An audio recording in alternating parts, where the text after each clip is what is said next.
afraid of the coronavirus, are you? Yeah, everybody wash your hands, please. Please wash your hands. It's good advice. We've got a rowdy bunch for you here. And as I said earlier, if you've got a question, please just approach one of the microphone stands and we'll get right to you. But just a quick question for me before we start. Yes. How has Comic Con Liverpool been for you so far? So far, it's really nice. And I don't say this to every crowd. I promise I'm not lying. You guys are like the nicest people at a Comic Con I've ever met. So, congratulations. And apparently, some people have told me that Liverpool is known for their kind people. But that is like very true. And I promise I will not be saying this at Comic Con in New Jersey next week. But don't tell them that. Don't worry. Hi. Hi. My name's Ava, and Hey, Ava. I'm David. I was wondering if you could have any superpower, what would it be? Wow. If I could have a that's just super easy. There's clearly one superpower that is the best superpower. Being invisible at will.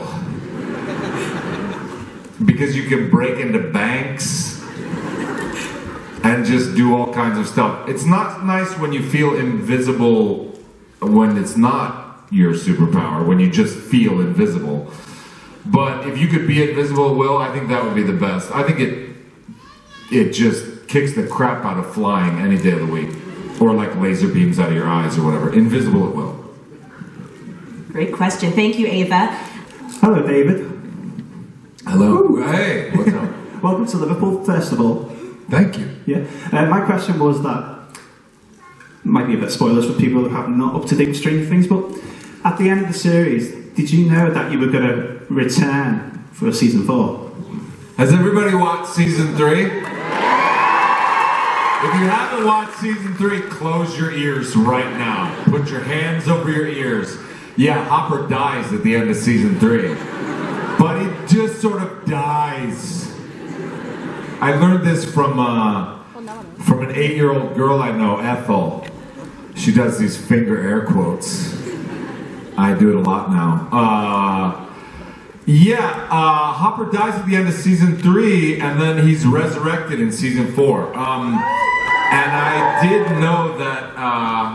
know that he had to make a huge sacrifice. I mean, I think one of the great things about these writers and one of the great things about the show itself is that, you know, it has this sort of earnest morality behind it. And I think that, like, Hopper as a character, I've said this before, I think he had to die in a sense. I mean, he's sort of, he lived his life in a way that was very kind of aggressive and messed up, and he was into drugs and stuff, and he didn't know how to deal with his own emotions and things like that. And so I think he had to shed his skin in a certain way to be able to reemerge. I know that we have a big Elijah Woods here today, which is pretty amazing, from Lord of the Rings. And there is a character that I sort of compare Hopper to in Lord of the Rings, which is Gandalf. Like Gandalf no joke, like Gandalf in the middle of the first movie, like fights an evil and descends into darkness. He's Gandalf the Grey, and he basically dies, and then he's resurrected as Gandalf the White. He comes back. In a new form. And I feel like Hopper needed that resurrection as well, because he couldn't continue on the way he was going, and so he needs to come back a different human being with a different perspective. And I think that that's the exciting thing moving into season 4 and whatever might be beyond, is we're going to see, you know, the Hopper that we love, but in a different way. He's got a different experience now, and I think that's what's exciting, and what I'm really excited for you guys to see in the next season is like where he goes now, because he's already been so many different places, and now he's going to go in a totally unique direction. So I did know about it, and I was excited, and then I even knew that he was going to be resurrected, but I lied to you guys for a year telling you I didn't know because I didn't want to spoil the surprise. But now I don't have to lie, so that's exciting for me. Number 2 right over here on the left. Hey. Hey. See? Everybody's so kind, they'll let me talk. I have nothing to say. What would you like to do? Okay. Hi, David. Hi. We could just do this all day. Yeah, you've been in awesome stuff, film, shows. I watched that Frankenstein's Monster Frankenstein. Yeah. Kind of weird. Yeah, it's kind of weird. I'm kind of a weird guy. Yeah. But actually, about Hellboy. Yeah, your version, brilliant. Oh, thank you. Comic. Thank you very much. Guillermo del Toro makes dark fairy tales, but you know, each to its own. But any chance we're going to have a sequel? I doubt it. Really? That's sweet. You know, there are people that really like the movie, and I thought it was a really fun movie too. But it didn't do as well at the box office as we would have liked, and the movie was really sort of trampled on in a way. So I don't think that it would be worth the risk for them to make a sequel. I'd be up for it, but I don't think that it is on that way. So it can exist in yours and a select few people's sophisticated tastes, enjoyment, but I don't know that we'll get more of those. In one moment we're gonna get to see that. I would love to see like Hopper in Vietnam or in New York, like amazing, you know? This is a great question. It's something that I love too. I mean, one of the greatest things is in season 2, 11 goes into the basement, or the attic, the basement of the cabin, and there's 5 boxes, one of which has Brenner's stuff from Hawkins' lab, one of which says Dad, and one of which says Vietnam, one says New York. So there are these 3 things that we've established in the season that if we don't pay off, it means that they're bad writers. And the Duffer Brothers are very good writers. So I know specifically that in season 4 we will give you a big, huge reveal about Hopper's backstory, which we haven't, you've sort of sensed that in certain ways, but we haven't really told you about, and I'm so excited about revealing this aspect of the character. It's one of the things that I've known since the first frame of the first shot, and we haven't expressed it yet, and finally we're going to express it in a big way, and it's my favorite thing about him that you guys don't know about him yet, but it has to do with these backstories of New York, Vietnam, and Dad. And I'm really excited for you guys to know more about that. And it relates, of course, to what he's doing with Eleven and Joyce and things like that. But it's a big reveal, and I'm really excited for you to see it. So whenever it comes out in 2050, when the next season comes out, you'll get to see that. Thank you. Good question. Thank you. Hi, David. Hey. Just got a question. Do you prefer working for Marvel or working for Netflix, and why? Wow, that is such an incendiary. I mean, I'll lose so many jobs if I answer that. Who do you work for? And why are you asking me? Look, here's the thing. I have an embarrassment of riches. It's like I work for 2 of the most incredible production organizations on the planet right now, Marvel and Netflix, right? Working with Marvel was extraordinary. The Black Widow movie, I've seen like 20 minutes of it. I'm going to go see the movie next week in its full entirety. But it's incredible what I've seen. I'm really excited about that movie, what we shot. I'm really excited about that movie. But I've done Stranger Things for 20, 30 episodes or whatever, and I've worked with them for 5 years, and I know these people like they're my family, and so I just love that show, and I love the shorthand that we have, and so, working with Netflix and working with Stranger Things is like my marriage. Like, it's like, I love them, and also I can get annoyed with them, and I can have it out with them and all this stuff. And it feels like this durable, wonderful relationship.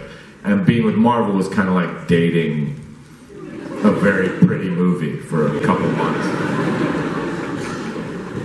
What an analogy. We love it. We're going to go up here to the left, microphone number 4. Hi David, my name's Nathaniel Crabtree. I've got a question for you. Cool. What was it like to face the dreaded Demogorgons?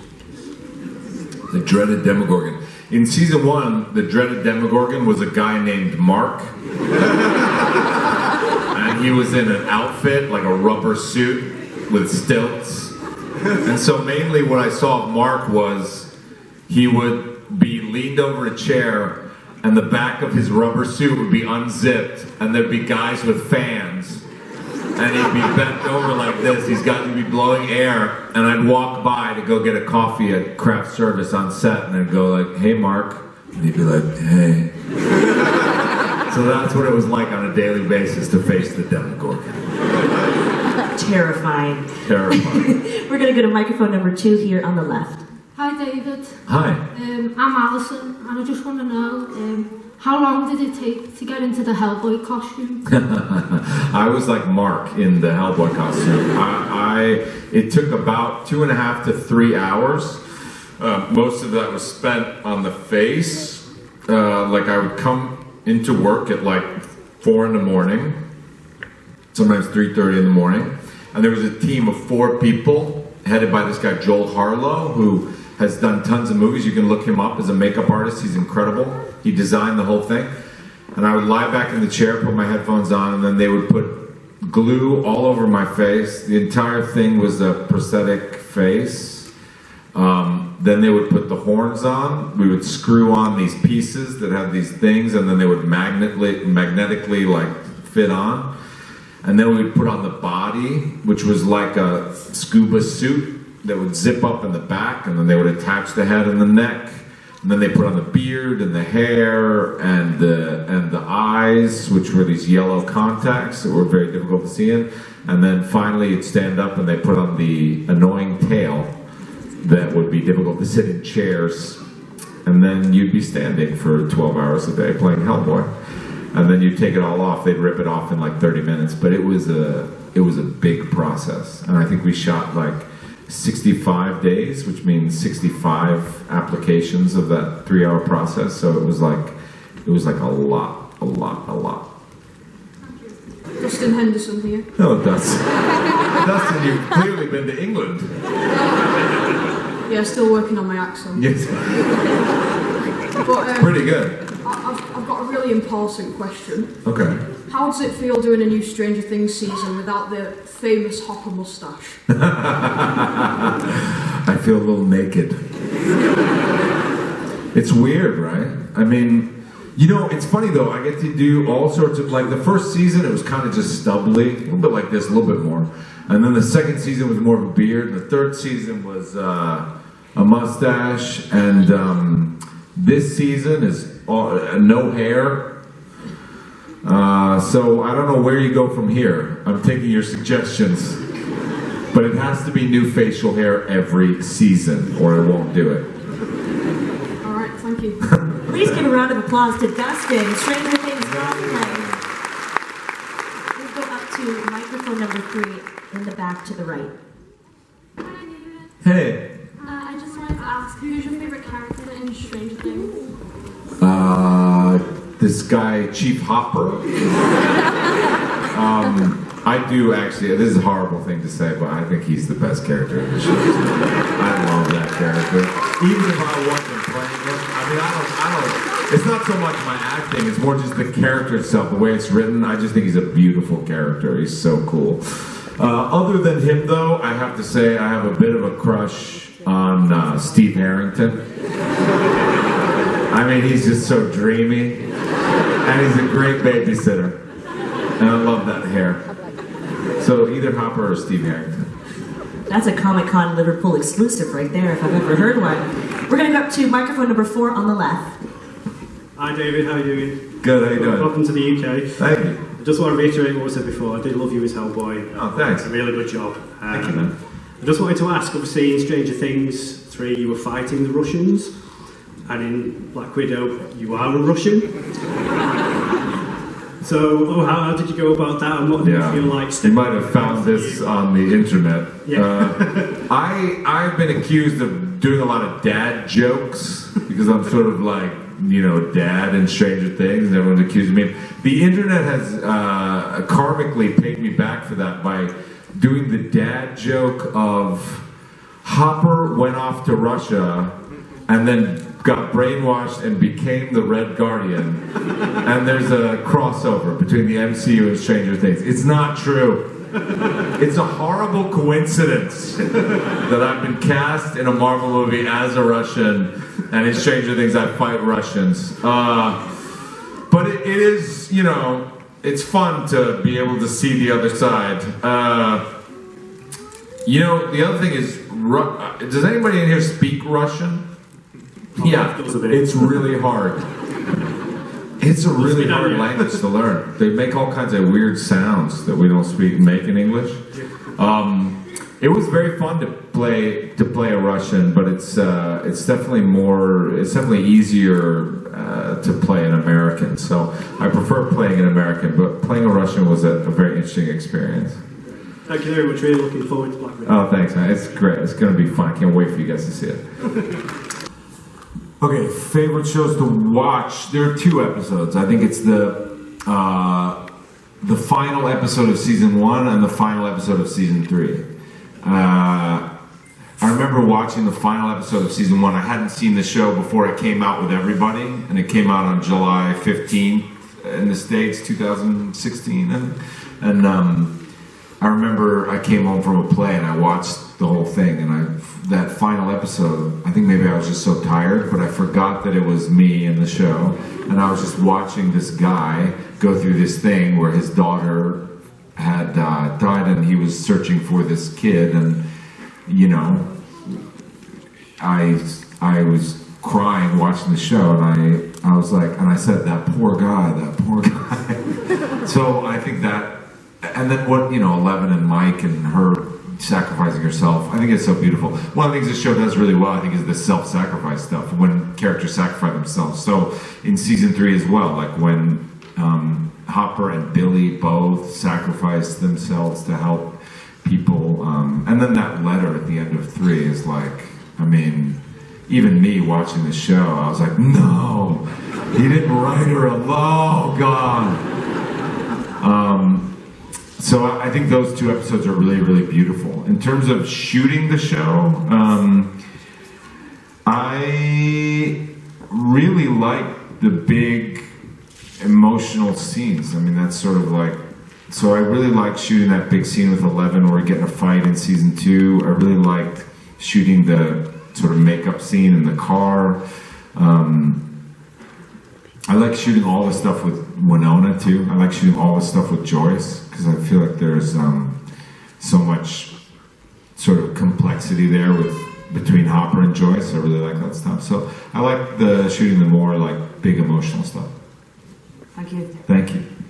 Hi, I'm Amy. Hey. And you're amazing. Oh, thank you. My question is, it's like 2 in 1. So what is the hardest and easiest scene when filming Stranger Things? I think the easiest scene is when I'm just doing sort of action stuff. So when I'm driving a car, it's pretty easy. Like, you have lots of scenes where Hopper will pull up in that Suburban, like pull up outside the library, pull up in front of the police station, and basically you drive the car, pull up, and get out of the car. It's not much acting required.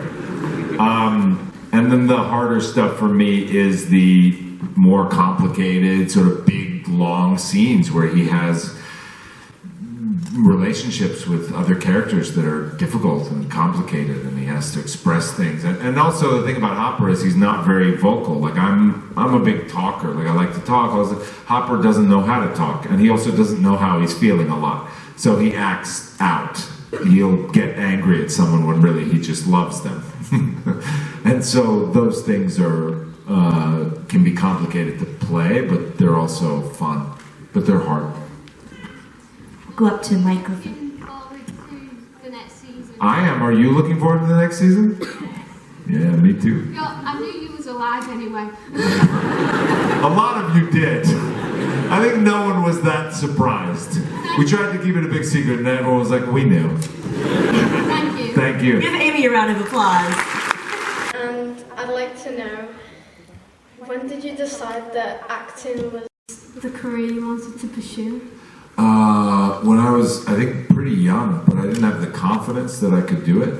I was like, I think I was like in high school, so I was like 14 or 15, and I did a couple plays in high school. And I remember thinking, I would love to do this, but it didn't seem like it was something that was feasible, that I could make a living at it, or that anyone else would want me to do it. And then I kept acting, and I was worried, and then basically like, I went to college, and I came out of college, and I just had to do it. And I think I heard this, I used to hear this a lot from other actors and stuff, and they would say, only go into acting if you absolutely can't do anything else, if you have to do it. And I used to get so mad at those people when they would say that, because I would say, like, you should be able to do whatever you want. Like, if you want to do it, you don't have to do it. And then now, looking back, I agree with them completely. Like, I would only go into acting if you have to do it, if you feel like in your soul that you have to do it. Because the amount of rejection that I've received, I mean, you guys sort of meet me at a stage of my life in my 40s when everybody thinks I'm good, and they're like, you're an actor, and like, we like you. And for about 15 years, nobody thought that. And there's been tons of auditions and people telling you you're not handsome enough, you're not a good actor enough, you're boring, you're not funny, you're not interesting, just for years and years and years. And you have to have tenacity and will and belief in yourself beyond what these people see.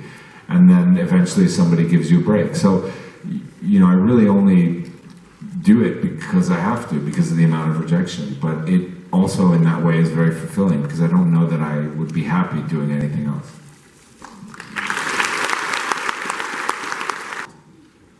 Hi David. Hi. I'm Lily. Hey Lily. What was your favourite memory of Noah Schnapp? My favorite memory of Noah Schnapp? Yeah, wait, Noah Schnapp, yeah. Okay. My favorite memory of Noah Schnapp is in season 1, he was a tiny boy. Now they're all like 8 feet tall. But he was tiny. I think he was 11 years old. He's one of the youngest. Him and Millie are both sort of the youngest. I think he was 11 years old. And we have to do that scene in the Upside Down where I save him, and I had to do CPR on him. So, and in CPR, I guess in the 80s, you could do 30 rounds of 1, 2, 3, 4, 5, 6, 7. You count to 30, and then do 2 breaths, and then count again to 30.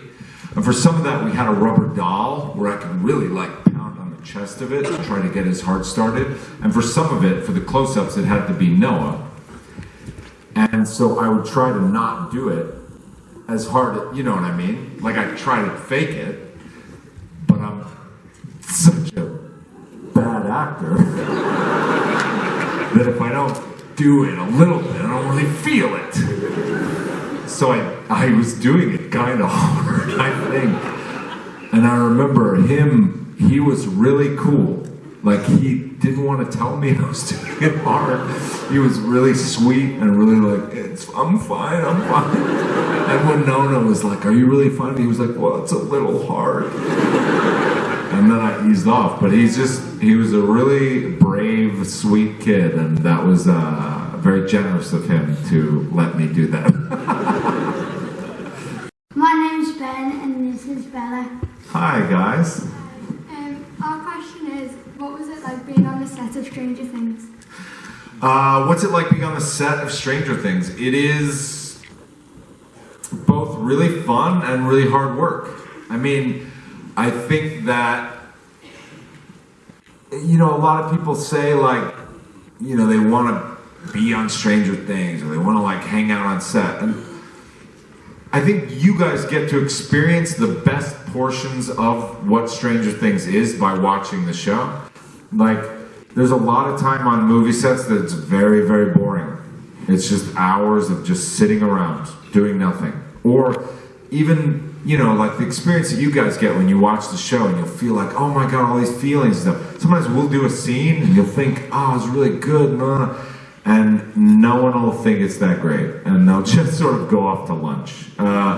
It feels like a work environment sometimes. And sometimes you're shooting like 14 hours a day, where you wake up, you'll get there at 7 in the morning, you won't go home till like 10 at night.